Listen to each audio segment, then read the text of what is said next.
ইসরায়েলে সাধারণ তাদের নাগরিকদেরকে দেখবেন যে আর্মি ট্রেনিং দিয়ে থাকে।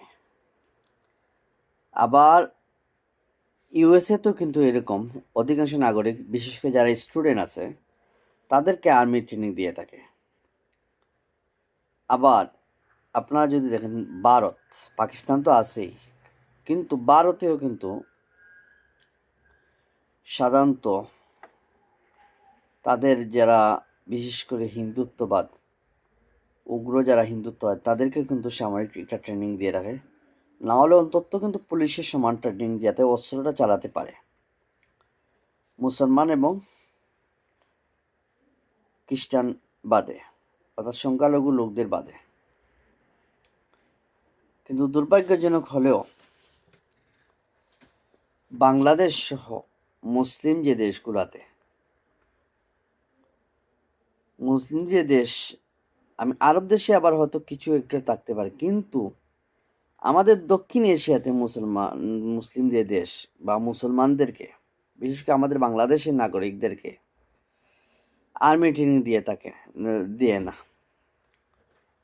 অথচ মুসলিমদের উচিত হচ্ছে আর্মি ট্রেনিং। যে জায়গায় আপনারা দেখবেন মুশরিক এবং ইহুদিরা আর্মি ট্রেনিং নিচ্ছে, কারণ ফিউচার প্ল্যান হিসাবে তারা যুদ্ধের পরিকল্পনা, মুসলমানকে নিধনের জন্য ওরা কি না করতেছে।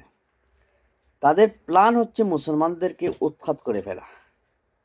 ইহুদি ও মুশরিক বিশেষ করে, এমনকি খ্রিস্টানরাও থাকবে না। তো এইটা হিসাবে কি আমরা পদক্ষেপ নেওয়া উচিত কিনা, নাকি আমরা নিজেদের মধ্যে মারামারি, হত্যাকাণ্ড, খুন খারাপি চালাবো?